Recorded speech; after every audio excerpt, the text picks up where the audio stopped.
Welcome to Johnny and Brotsky with your hosts, Johnny Kim and Brandon Brotsky. All right. This is Johnny Kim, the lifestyle and business consultant. And this is Brandon Brotsky, CTO and founder of Brotsky LLC. All right. Today's topic is confidence. Yeah, confidence is a major player in my life. I mean, it's really helped me a lot. And truthfully, Johnny and I both were late bloomers in this. We weren't very confident really growing up. Yeah, this is like an important topic to us. Mm-hmm. I mean, in like elementary school, I think the only thing I was really confident was like chess club.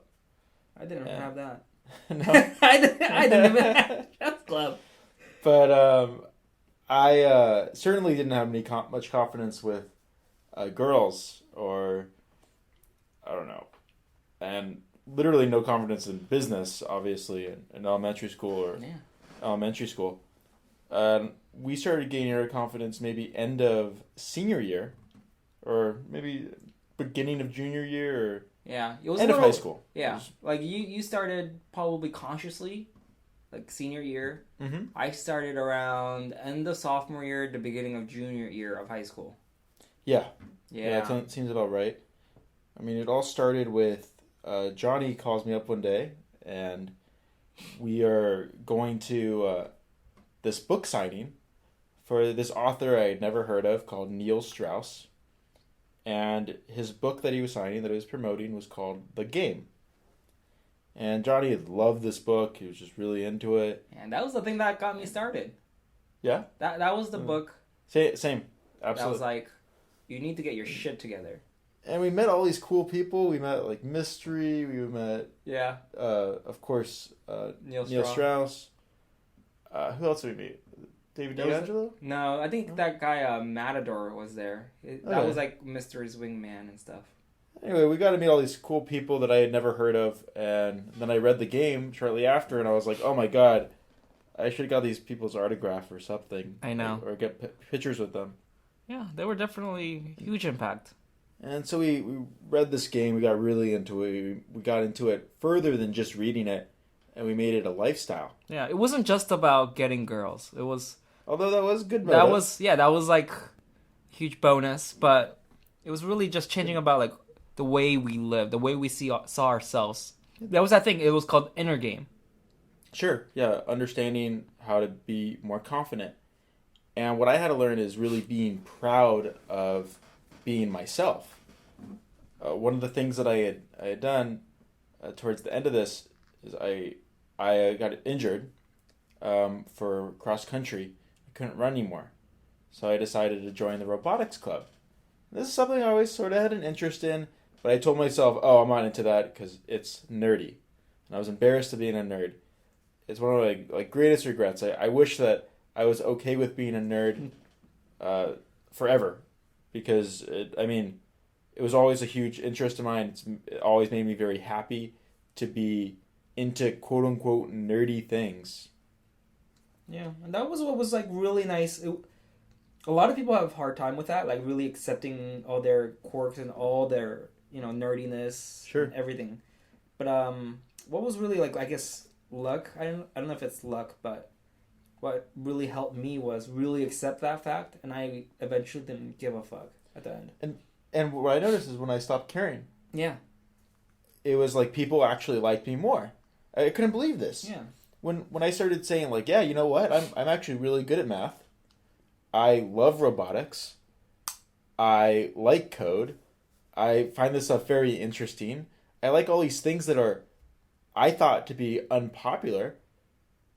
I started becoming, like, drawing more positive energy towards me, and people started liking me. Yeah. It's also that you're more genuine of who you are. Yeah, I was. I mean, Before, I was trying to be someone that maybe someone liked. I was trying to be that popular kid, but it just didn't work out. It's like that theory of like, are you reacting or are you creating, right? Sure. Like people who are insecure or not confident, like 90% of the time they're in a state of like reacting to somebody else, right? Either they're trying to kiss somebody's ass, or they're just trying to be accepted, trying to be normal. trying to, fit in, right? So they're just reacting. And you could see the leaders, the people who are really confident, they're the ones kind of like they're in their own reality.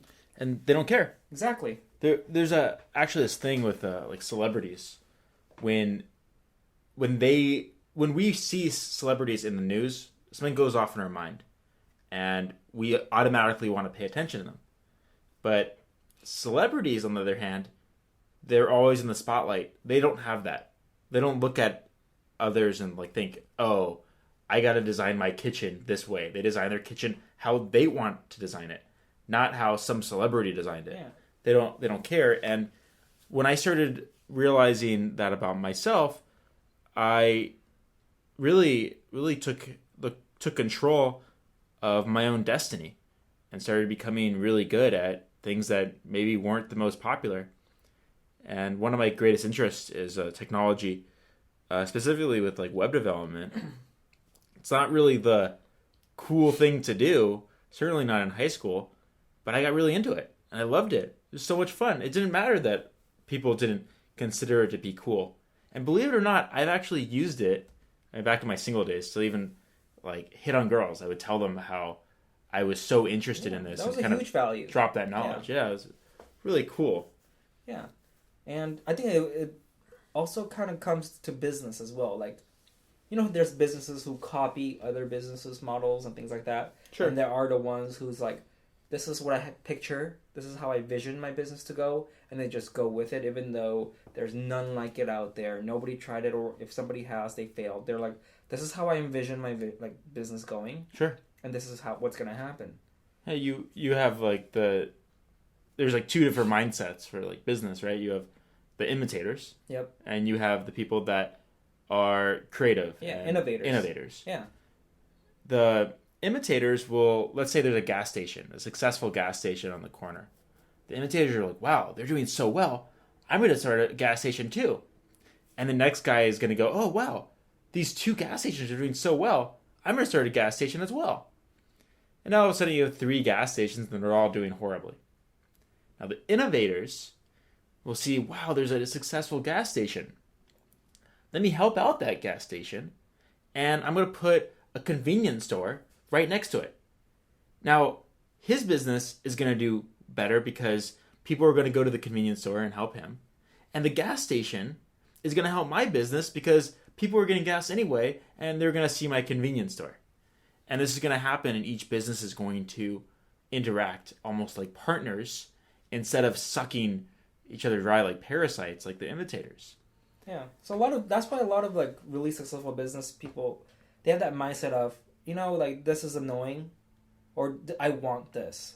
It's more of like I want or this is something that I would need instead of, oh, look at what they have and look at what, they need. So they're not supplicating. They're just like, oh, they're just doing this for like either fun or either from their need, right? Mm-hmm. So, Johnny, how did you improve your confidence? Like, what were the steps? I mean, if you're not a confident person, you have no idea really how to take those steps. It's like the way I see confidence is success breeds confidence, right? I think that's the key. So in any part of your life, you need something. You need to find something you either want to get good at or you are good at. I think that's like key. That way you could kind of gain that slight superficial confidence, I call it. Because it's not deep confidence, right? There's like, I'm really good at it, but I'm not like too passionate about it, but I get a few successes. Well, I mean, what if you're a person they don't really have any skills or they don't believe? Yeah.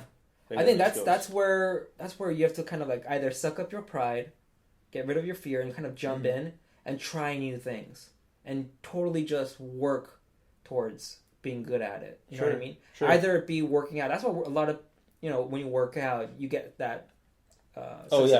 Working out is a great way to. Because you see the results. You see, you grow muscles if you work out, or you get skinnier, or you get healthier, and you see the results. It's like one of those few things in life where you could actually see the result, and you could kind of get it fast compared to like other things. So I think you had told me a couple of things in high school. It was a long time ago. To improve my confidence, and these are very awkward, super awkward. It was I would look at myself in the mirror, and I would straight up say, Brandon, you are so sexy, or you're so hot. You're a good-looking guy. You're amazing. Exactly. And I would tell myself these things. And Yeah. now the first time I did it, it was very awkward. Yeah, It it's was pretty awkward at first. very weird. I mean, I just can imagine someone walking in on me. I think that'd be probably the most embarrassing thing. Yeah. And I'm telling myself in the mirror, just, I'm awesome. Which sounds very weird. And it sounds like egotistical. And you're kind of told to be humble throughout your life. So to tell yourself you're an amazing person is something that was completely foreign to me. And it was hard to do. Now, I did this for maybe a month straight, every day. I looked in the mirror before school, maybe even after school, and I would tell myself how great I was. And after about a month, believe it or not, I started to believe it. I started believing that I was an awesome guy. And I still do. I still believe that I'm great. Now, I have my flaws, but at the end of the day, I'm very proud to be Brandon. I'm very proud. Yeah. And I don't think enough people are able to say that. It's really a sad thing. It is. And then what, like, to kind of go one up more, to help people out, be logically congruent and emotionally congruent when you do those exercises. Sure. To really convince yourself. And it's not really convincing yourself. You're also just really finding out what you're really proud of, what your achievements are. It's kind of like really solidifying it. What makes you amazing. Exactly. What I did for that is I literally wrote down a little list. The directions of this, or write down a list of 10 things that would make you like desirable for someone to date you. And like, why would a girl want to date you? And this was a kind of a exercise, because if you aren't amazing, why would anybody want to date you? Why, if you don't think you're dateable, that would make no sense for someone else to think you are, because you know yourself best. Exactly. Like, if you don't communicate that, if you communicate that you don't deserve something, or if you communicate like you have low self-esteem, if that's what you believe, that's what everyone's else is gonna believe. You're gonna communicate that either subconsciously or through body language, or even talking to someone. Yeah, exactly. And so I would write these lists down, and it was actually kind of hard to come up with information past like 3 or 4. I'd be like, okay, I get good grades, I'm smart, and that's about it. I couldn't come up with much more. And over time, I had to develop this. And the first time I wrote it, it was very difficult to come up with a list. The next time I wrote it, I came up with a few more very easily. And pretty soon, I have this list together of reasons why I am like a unique, special, awesome person. And so eventually I started believing it. And I would carry this list around in my pocket, and from time to time I would look at it, and it would really make me feel like a little bit more confident about myself. I think that's why it's so great to really do that exercise. But also at the same time, if you can't find, because there's gonna be some people out there who might have like one, and even that, Sure. So it's so important to just really go out and find an interest, even something fun. It could be anything, like something you just would love to do, or like you would want to try out, and actually trying out, Sure. actually going through with it. Yeah, there's I don't know, for that comfort zone. Getting outside of your comfort zone is really important. I mean, that really helped me too, because let's say how this was like about picking up chicks, just making that approach to some random girl, it just wasn't that bad at the end of the day. You would go talk to someone, they can either be into you or they aren't, and it didn't matter. But afterwards, wow, like I did that. Like that's something that I was completely afraid to do, and you're able to get out there and do it. So these are really cool things. And I mean, fast forward maybe 7-8 years since then, I'm still practicing my confidence, improving it in certain areas. I still have some weaknesses in this area, but I definitely am much better than I was in high school. Yeah, we're consciously still working on ourselves. Yeah, you have to. Yeah. What are things you do? For me, now or what I did before? No. Now, I still try to push myself. Whenever I get too comfortable, then I kind of have I kind of do like a checklist of like all the things that the interests, like my vision. What you're good at. Yeah, like that. my things good at. What do I want to try? Like, what do I want to get good at? Like, Sure. New instrument. It could be anything like that, or new sport. That's why I took up like wrestling, jiu-jitsu, and Muay Thai for a while. Now I'm just working out. Now I'm just like, I want to work out. I want a specific body. So I have always like these personal goals. Sure. I also have like professional goals. Like, am I building up my resume and my business, and what can I do there, and how can I expand? So we're always consciously, how can I get better, and what other features, what other interests can I have? Sure. I think the two main areas where confidence I think is important for me would be working out. That's something I can have complete control over. I can make my body into exactly how I want. I can make myself healthy by eating healthy and working out on at least a few days a week to keep myself strong and physically fit. But the other one would be relationships. Is finding a relationship that they really support you. And my girlfriend Erica, I mean, she's very supportive over everything I do, and she's not the type of person to say, "Oh, that's such a stupid idea." If I have an idea about something, it might be a horrible idea, and I do have a lot of ideas, so chances are not all of them are gold. But she's supportive, and we'll talk it over, and she can think of ideas like, okay, that's good, but what about this? And it doesn't put me down. Whereas I have friends that have girlfriends and stuff, or even boyfriends, and one of them will put each other down. They'll come with an idea, and they're like, no, that's wrong, or that's so stupid. And that really, really lowers your confidence to have someone that you care about, spend a lot of time with, telling you that you're just not so good. So I think who you're with and who you choose to spend your time with really can help your confidence around too. And if you don't have a girlfriend or a boyfriend, I think your circle of friends should also be the type of people that raise you up. Having a strong social circle is like crucial to the way you view life, the things you do. It all kind of, interact. And I'm very lucky because I don't think I have a single friend that doesn't support me in everything I want to do. In fact, I have a goal. I have a goal of being president. I want to be president of the United States, and it's a crazy goal. It's so far off in the future. It's probably like something I have to work for 40 years. I probably have a 1 in 100,000 chance, etc. But all of my friends, all of them, tell me, you know what? It's possible. You can do it. If anyone can do it, you can do it. And, I mean, that's amazing. None of my friends tell me, like, oh, there's no way, not a chance. And, I mean, it's really lucky. It's also important to have friends that are kind of... like, driven? Driven and, like, who could challenge you. Sure. You know what I mean? You also need the other side of the coin. Like, you don't want everybody to be the cheerleader. You know what I mean? That's good to have. And that'll definitely pump you up. But you also need that, that friend that'll be like, did you think this through? Sure. Or, how are you going to do that? Or... Yeah, I definitely have a few of those too. That they'll tell me exactly when I have a stupid idea.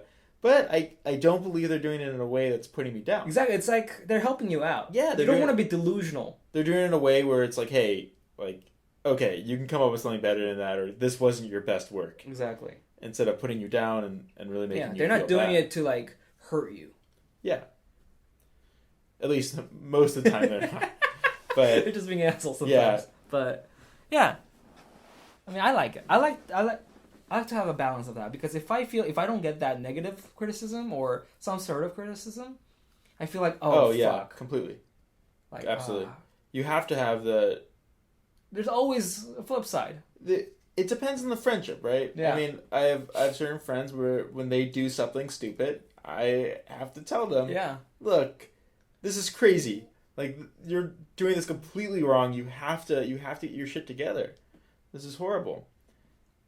But I do it with love. I say this criticism and everything with love. And actually, my business partner, Farood, we have that kind of relationship where when one of us messes up on something, maybe we don't follow through on something we said we were going to, we call each other on it. Yeah. And what ends up happening is, over the years, we help each other fix our mistakes. Exactly. And our things that are bad. And our working relationship has only gotten better and better over the years. And that's how you grow that skill. Yeah, absolutely. And we all have our flaws on certain things, but having colleagues that'll tell you, hey, look, this project should have been done better here in A, B, and C, and you're really at fault on this. Like, you need to step up for next time and do it in a constructive way. It's also good. It's also like a good indicator of your pitching like skills. Yeah. Like let's say you pitch an idea to somebody, and if you're getting like more than 60% of people going like, "Ooh, are you sure? Are you sure about that?" I don't know if that's true. Because if you're really good at pitching, you could pitch anything. I don't know, because there's another side of this where it would be like Instagram, for example. Let's say I came up to you and I said, I have this $1 billion idea. I'm gonna make a picture editing thing with a feed, and all these people are gonna go on and they're gonna like photos, and we're gonna sell it for $1 billion. I would be like, what the hell? That's like not a great idea at all. You really shouldn't invest in that. Yeah. Like, sure, let's do it, but like, there is no way that'll be worth $1 billion. And sure enough, it was sold for $1 billion to Facebook. And surprisingly, it's actually worth that. Yeah. Like, they've done a great job with it, and it's a very nice social network. But I think without that pitching skill, they probably wouldn't have gotten off the ground. I mean, there's like tons of great ideas out there, but there's people who lack the confidence, Sure, and who lack the skill, right? Because most of the people who create, they're not pitchers, they're not closers, right? The creatives are rarely the pitchers, or they're good at pitching at all, right? So there's probably a shitload of great ideas out there, and that's why there's like angel investors, venture capitalists, where they're like, okay, they have to do the job of like kind of like rummaging through the ideas and kind of finding gold within the trash. You know what I mean? Yeah, I completely understand. Yeah. But I mean, at the end of the day, confidence can really help you in many areas, and overall, I mean, business aside, relationship aside, confident people just tend to be more happy. They're happier people. Yeah. They usually know where they're going in life, and they're usually, they have principle also. So. Yeah, absolutely. All right. Let's wrap this up. Yeah, I think that's it. And thanks for joining us. Yep. See you next time.